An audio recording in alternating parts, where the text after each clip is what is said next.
वज्रपात से मरने वालों के परिजनों को सरकार देगी 4-4 लाख रुपए की अनुग्रह राशि। मौसम विभाग ने लोगों को किया अलर्ट, पटना में भी गंगा के जलस्तर में बढ़ोतरी जारी।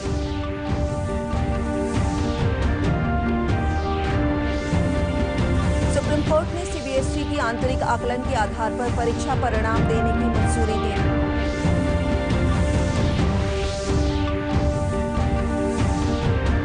और अंतर्राष्ट्रीय नशा मुक्ति दिवस पर प्रदेश भर में जागरूकता कार्यक्रम का आयोजन।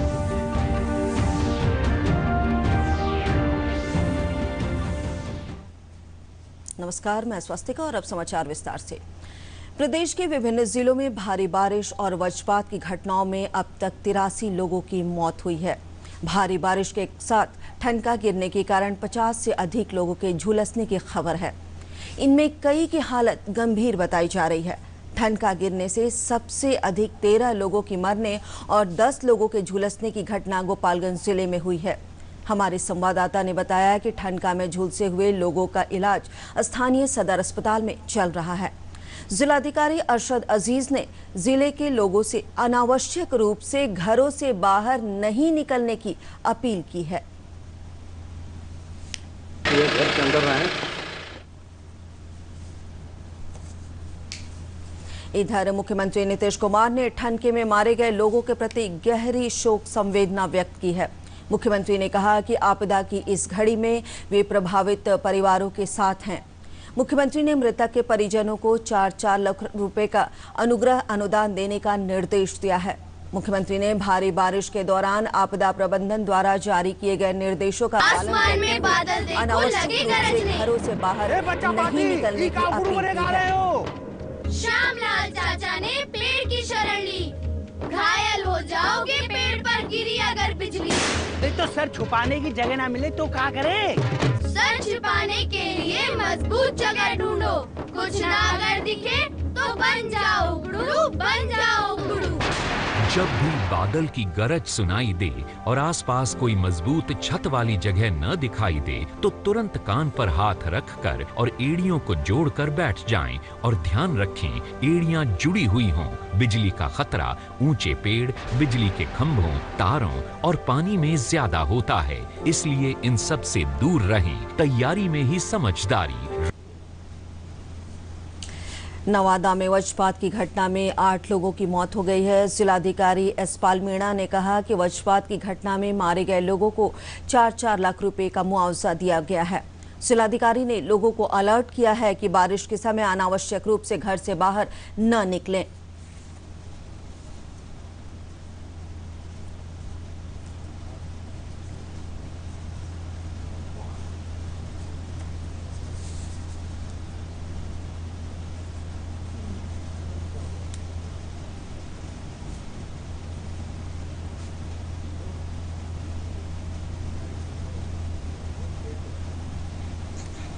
सभी जिलावासियों से मेरा ये विनम्र अनुरोध रहेगा, अनावश्यक रूप से बाहर ना निकलें और बारिश के मौसम में अनावश्यक तरीके से खेत खलिहान में या मार्केट में नहीं जाएं और अपने घरों में ही रहें। अगले 3-4 दिन के लिए हम लोगों को एक ये अलर्ट है, बहुत ही हाई अलर्ट है कि और भी ज़्यादा यहाँ पे वज्रपात की घटनाएँ हो सकती हैं। तो वज्रपात की घटना से सिवान जिले में भी 6 लोगों की मौत हुई थी। इस संबंध में जानकारी देते हुए जिलाधिकारी अमित कुमार पांडे ने बताया कि आपदा प्रबंधन विभाग के सौजन्य से एक नई तकनीक विकसित हुई है, जिससे अब ठनका गिरने की सूचना 20 मिनट पूर्व प्राप्त हो सकेगी। उन्होंने बताया कि इस तकनीक से जान माल के होने वाले नुकसान में कमी आएगी। उन्होंने कहा कि वज्रपात से हुई मौत के बाद उनके परिजनों को 4-4 लाख रुपए की आर्थिक मदद दी जा रही है।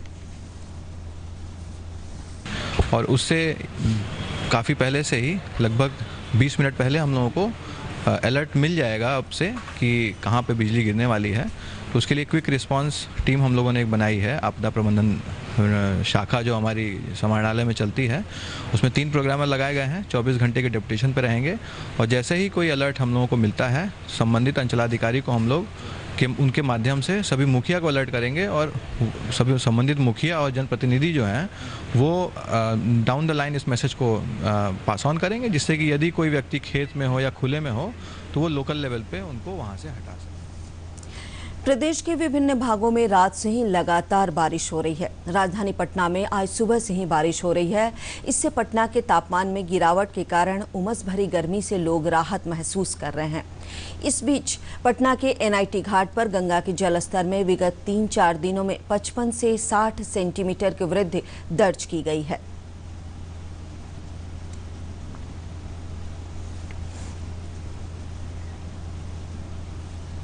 मौसम विज्ञान केंद्र पटना ने अगले 72 घंटों के लिए राज्य के अधिकतर हिस्सों में भारी बारिश और वज्रपात होने की संभावना जताई है।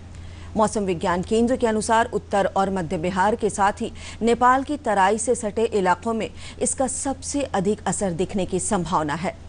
मौसम विभाग ने प्रदेश के पूर्वी चंपारण, पश्चिम चंपारण, गोपालगंज, सीवान, शिवहर, सीतामढ़ी, दरभंगा, अररिया, सहरसा और मधेपुरा जिले में भारी बारिश और वज्रपात को लेकर अलर्ट जारी किया है। भारी बारिश और वज्रपात से जनजीवन पर पड़ने वाले असर को देखते हुए मौसम विभाग ने अलर्ट जारी कर लोगों को अनावश्यक रूप से घरों से बाहर नहीं निकलने की अपील की है। राज्य में कोरोना से अब तक 77% लोग ठीक हुए हैं।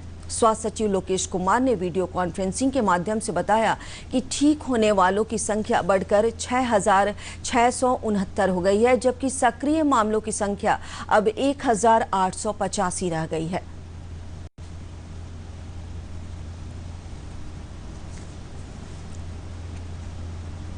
और अब तक कुल ठीक हुए व्यक्तियों की संख्या हो गई है 6,669।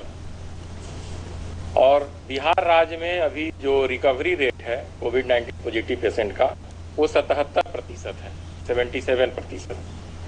कल हम लोगों ने 7,906 सैंपल्स की जांच की है। आप देखेंगे कि हम लोग जांच की क्षमता उत्तरोत्तर बढ़ा रहे हैं। न केवल क्षमता बढ़ा रहे हैं बल्कि वास्तविक जांच भी अब लोग ज़्यादा से ज़्यादा करने की कोशिश कर रहे हैं।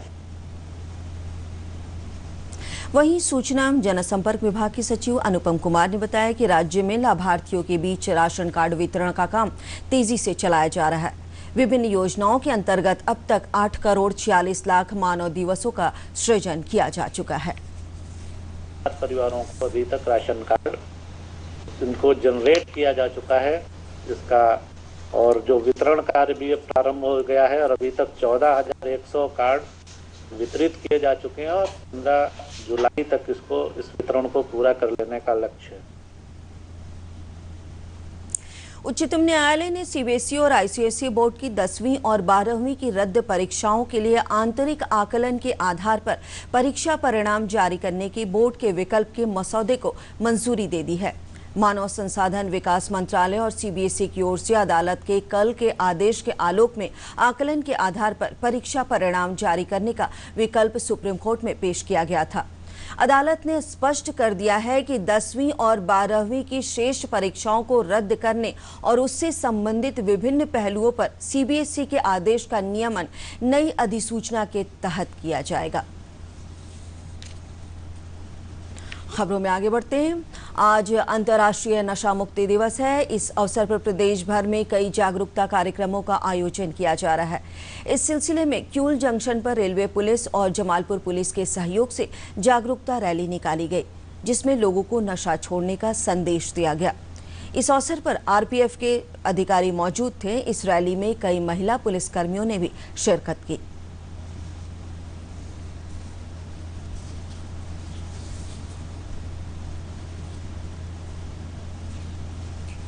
उधर कटिहार जिले में भी इस अवसर पर रेल पुलिस द्वारा एक मार्च निकाला गया, जिसमें लोगों ने नशा मुक्ति के खिलाफ शपथ ली।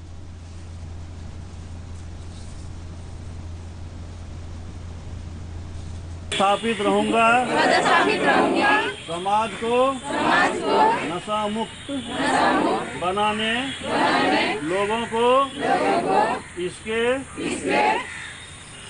दुष्प्रभाव से अवगत कराने में सक्रिय योगदान करूंगा। रेलवे बोर्ड ने सभी नियमित मेल, एक्सप्रेस और उपनगरीय सेवा की ट्रेनों का संचालन 12 अगस्त तक निलंबित कर दिया है।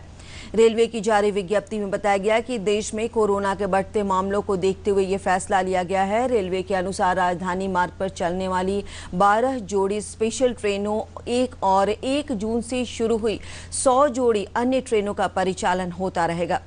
रेलवे ने कहा है कि 1 जुलाई से 12 अगस्त तक बुक कराए गए टिकटों को स्वतः रद्द माना जाएगा और यात्रियों को पूरा रिफंड देगा। इससे पहले रेलवे 30 जून तक नियमित ट्रेनों का परिचालन रद्द कर चुका है। पूर्णिया जिले में नीली क्रांति योजना के तहत जल स्रोतों का इस्तेमाल कर अनूठी योजना की शुरुआत हुई है। जिले के दरियापुर गांव से सटे चंदेश्वरी जलाशय को केज कल्चर की नवीनतम तकनीक से जोड़ा गया है।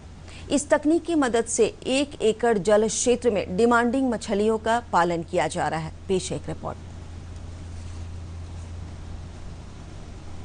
केज कल्चर तकनीक का इस्तेमाल किया जा रहा है। इस तकनीक के माध्यम से मछली पालन में 100 मछुआरों का परिवार सीधे तौर पर जुड़ा है। केज कल्चर तकनीक के प्रयोग से मछलियों के इधर उधर भटकने की संभावना कम रहती है। मछुआरों का कहना है कि केज कल्चर तकनीक के लिए सरकार की ओर से 50% सब्सिडी मिलने से लागत कम हो जाती है। गरीब मछुआरों के लिए सब्सिडी निकला हुआ है। अभी इसमें मछली हमारे 100 ग्राम से 125-150 ग्राम तक हुआ है। अभी नॉर्मल हमारे महीना से 1.5 महीना हुआ है डालने से मछली नहीं पड़ेगी। एक बार हम लोग का यानी कि इसका बारे में एडवर्टाइजमेंट हो जाएगा तो खुद लोग आएंगे यहाँ मछली लेने के लिए। जैसे बहुत सारा सुविधा हो जाएगा तो वो बाद वाली बात है। कितना समय लगता है? समय सर आपको और जितना बढ़ाइएगा ना उतना समय लगेगा। समय में निकालोगे तो सर आप छोटा ही रहेगा ना तो उससे कम फायदा है। जितना लेट करके निकालेंगे उतना ज़्यादा फायदा है।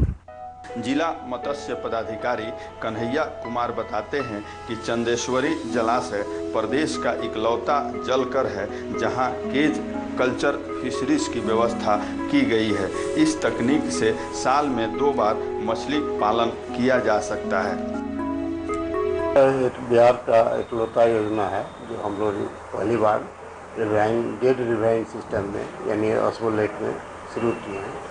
यहाँ इस योजना के तहत लगभग 100 मछुआरे मिल के योजना अभी चला रहे हैं, जिसमें इस योजना में लगभग 50% सरकार की अनुदान दिया हुआ है।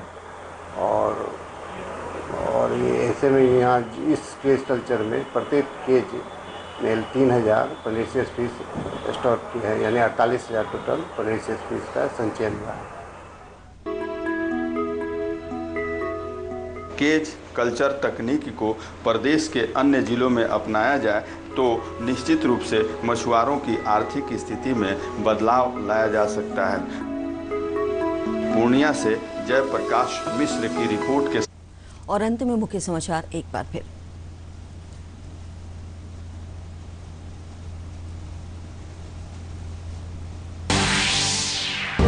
वज्रपात से मरने वालों के परिजन को सरकार देगी 4-4 लाख रुपए की अनुग्रह राशि।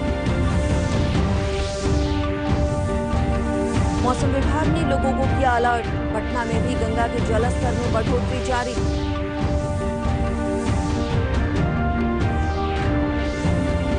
सुप्रीम कोर्ट ने सीबीएसई की आंतरिक आकलन के आधार पर परीक्षा परिणाम देने की मंजूरी दी।